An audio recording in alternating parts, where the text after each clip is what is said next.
کہ آپ خود دنگ رہ جائیں گے، بلکہ ہم کہیں گے کہ اس عمل کو جس نے بھی بھائی نے پڑھا ہے انہوں نے کامیابی ہی حاصل کی۔ یہ سورۃ فاتحہ کا عمل ہے۔ آپ یہ عمل مکمل توجہ سے سن لیں۔ اس سورہ فاتحہ میں 7 آیتیں ہیں۔ مختلف دینی کتابوں میں حوالہ ملتا ہے کہ ابلیس بھی اپنی پوری زندگی میں ابھی تک صرف 4 مرتبہ ہی رویا ہے اور اس نے خوب آنسو بہائے ہیں۔ نمبر 1، اس وقت جب اس پر رب کی لعنت ہوئی۔ نمبر 2، اس وقت جب آدم علیہ السلام کی توبہ اللہ تعالیٰ کی بارگاہ میں قبول ہوئی۔ نمبر 3، اس وقت جب حضور اکرم صلی اللہ علیہ وآلہ وسلم کو اللہ تعالیٰ نے اپنی آخری نبی اور رسول بنایا۔ نمبر 4، اس وقت جب یہ صورت یعنی سورۃ فاتحہ نازل ہوئی۔ اب یہی صورت یعنی سورۃ فاتحہ ابلیس کی راہ میں سب سے بڑی رکاوٹ ہے۔ اس کے علاوہ سورۃ فاتحہ کے بہت سے فضائل احادیث مبارکہ میں وارد ہیں جو علماء کرام نے تفاسیر میں بھی ذکر فرمائی ہیں۔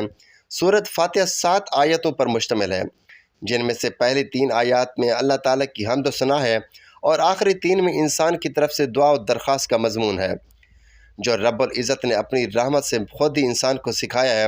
اور درمیانی ایک آیت میں دونوں چیزیں مشترک ہیں، کچھ حمد و ثنا کا پہلو ہے، کچھ دعا و درخواست کا۔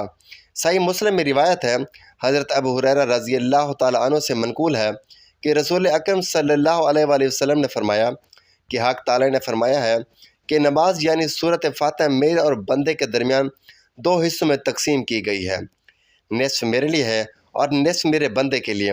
آج جو کچھ میرا بندہ مانگتا ہے وہ اس کو دے دیا جائے گا۔ کہ رسول اللہ صلی اللہ علیہ وآلہ وسلم نے فرمایا کہ جب بندہ کہتا ہے الحمدللہ رب العالمین تو اللہ تعالیٰ فرماتا ہے کہ میرے بندے نے میری حمد و ثنا کی ہے، اور جب وہ کہتا ہے کہ الرحمن الرحیم کہ میرے بندے نے میری تعریف و ثنا بیان کی ہے، اور جب بندہ کہتا ہے مالک یوم الدین تو اللہ تعالیٰ فرماتا ہے کہ میرے بندے نے میری بزرگی بیان کی ہے، اور جب بندہ کہتا ہے ایاک نعبد و ایاک نستعین تو اللہ تعالیٰ فرماتا ہے کہ یہ آیت میرے اور میرے بندے کے درمیان مشترک ہے، کیونکہ اس میں ایک پہلو حق تعالیٰ کی حمد و ثنا کا ہے اور دوسرا پہلو بندے کی دعا و درخواست کا۔ اس کے ساتھ یہ بھی ارشاد ہوا ہے کہ میرے بندے کو وہ چیز ملے گی جو اس نے مانگی ہوگی۔ رسول کریم صلی اللہ علیہ وآلہ وسلم نے فرمایا کہ قسم ہے اس ذات کی جس کے قبضہ قدرت میں میری جان ہے کہ سورۃ فاتحہ کی نظیر نہ تو تورات میں نازل ہوئی، نہ انجیل میں، نہ زبور میں، اور نہ خود قرآن کریم میں کوئی دوسری صورت اس کی مثل ہے۔ نبی کریم صلی اللہ علیہ وآلہ وسلم نے فرمایا کہ سورۃ فاتحہ ہر بیماری کی شفا ہے۔ سورۃ فاتحہ کے مختلف نام ہیں۔ فاتحہ کہتے ہیں شروع کرنے کو، چونکہ قرآن کریم میں سب سے پہلے سورت لکھی ہے اس لیے اسے سورۃ فاتحہ کہتے ہیں، اور اس لیے بھی کہ نماز میں قرآن بھی اس سے شروع ہوتی ہے، اور اس سورت کا نام الکتاب بھی ہے۔ سورۃ الحمد اور سورۃ الصلاۃ بھی کہتے ہیں۔ اس سورت کا نام سورۃ الشفا بھی ہے۔ مختلف احادیث پاک میں اس سورت کا نام سورۃ الرقیہ بھی ہے۔ اس سورت کا نام سورۃ واقعہ بھی ہے اور کافیہ بھی ہے۔ اس سورت کا نام القرآن اور سورۃ الکنز بھی ہے۔ نبی پاک صلی اللہ علیہ وآلہ وسلم کا ارشاد ہے کہ مجھے گنج العرش یعنی عرش کے خزانے سے 4 چیزیں عطا کی گئی ہیں۔ وہ 4 چیزیں یہ ہیں: نمبر 1 الکتاب یعنی سورۃ فاتحہ، نمبر 2 آیات الکرسی، نمبر 3 سورۃ البقرہ کی آخری آیتیں، نمبر 4 سورۃ کوثر۔ لہٰذا آپ کو اگر کوئی بھی مسئلہ ہے یا اگر کسی نے جائز مراد مانگی ہے جو پوری نہ ہوئی ہو تو ہر نماز کے بعد مرد حضرات مسجد میں اور عورتیں اپنے اپنے گھروں میں بیٹھ کر سورۃ فاتحہ اس طریقے سے پڑھیں: باوضو ہو کر پہلے 2 رکعت نماز نفل صلاۃ الحاجات پڑھیں، پھر سلام پھیرنے کے بعد سجدے میں چلے جائیں اور سجدے میں 1 مرتبہ بسم اللہ الرحمن الرحیم پڑھ لیں، پھر 7 مرتبہ آپ نے درود ابراہیمی پڑھنا ہے۔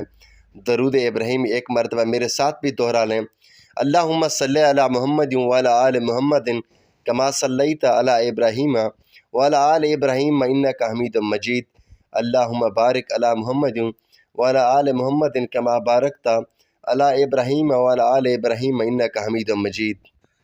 پھر آپ سورۃ فاتحہ پڑھنی شروع کریں، لیکن جو ہی آپ نے سورۃ فاتحہ پڑھتے ہوئے ایاک نعبد و ایاک نستعین پر پہنچیں تو 33 مرتبہ ایاک نعبد و ایاک نستعین پڑھیں۔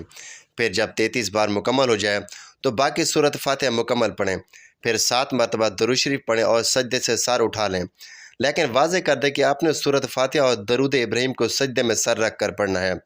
پھر سر اٹھا کر اور ہاتھ پھیلا کر اللہ تعالیٰ سے وہ مراد و حاجت مانگیں کہ جس کے لیے آپ یہ عمل کر رہے ہیں۔ انشاءاللہ آپ کی ہر دلی مراد اور ہر دعا قبول ہوگی۔ لیکن ناظرین کرام، اپنے روزمرہ کے کاموں میں استغفار کی کثرت کیجیے، اور اٹھتے بیٹھتے چلتے پھرتے غرض آپ بے شک سفر میں ہوں یا کچھ بھی کر رہے ہوں تو صرف استغفر اللہ استغفر اللہ استغفر اللہ 313 مرتبہ ہر روز پڑھنے کی عادت ڈالیں۔ جب ہم پر مصیبتوں کے پہاڑ ٹوٹ پڑیں، جب مشکلات میں گھر جائیں یا مشکلات کے بھنور میں پھنس جائیں تو سجدوں کے ذریعے رب کو راضی کیا کیجیے۔ سجدہ ہر پریشانی کا علاج ہے، بلکہ سجدہ ایک ایسی عبادت ہے جس پر ساری کائنات کا اتفاق ہے۔ لہٰذا آج کا یہ سجدے کا عمل آپ کریں اور کمال خود دیکھیں۔ سخت حاجت کے لیے اور کاز سالی دور کرنے کے لیے سجدے میں سر رکھ کر سورۃ فاتحہ کا یہ عمل کرنے کے بعد آپ نے دعا کرنی ہے: اے رب کریم، آپ کو اپنی شان کریمی کا واسطہ، ہم گناہ گاروں پر اپنے گھر کے دروازے بند نہ کر۔ ہم گناہ گار ہیں، سیاہ کار ہیں، لیکن تیرے محبوب کی امت میں سے ہیں۔ ہم تیرے ہی بندے ہیں، تیرے سوا ہمارا کوئی سہارا نہیں۔ یا ذوالجلال والاکرام، ہم تجھ سے اپنے گناہوں کی معافی مانگتے ہیں، جو تنہائی میں کیا یا محفل میں کیا، نادانی میں کیا یا انجانے میں کیا۔ اللہ اپنی شان کریمی کے صدقے، اپنے کعبہ کی عظمت کے صدقے معاف کر دے۔ تو اس طرح دعا مانگنے سے اللہ تعالیٰ تمہاری ہر خواہش پوری کرے گا۔ تمام دوستوں سے گزارش ہے کہ اللہ تعالیٰ کے 99 ناموں میں سے ایک نام ضرور ٹائپ کریں۔ اللہ ہم سب کا حامی و ناصر ہو۔ اللہ حافظ۔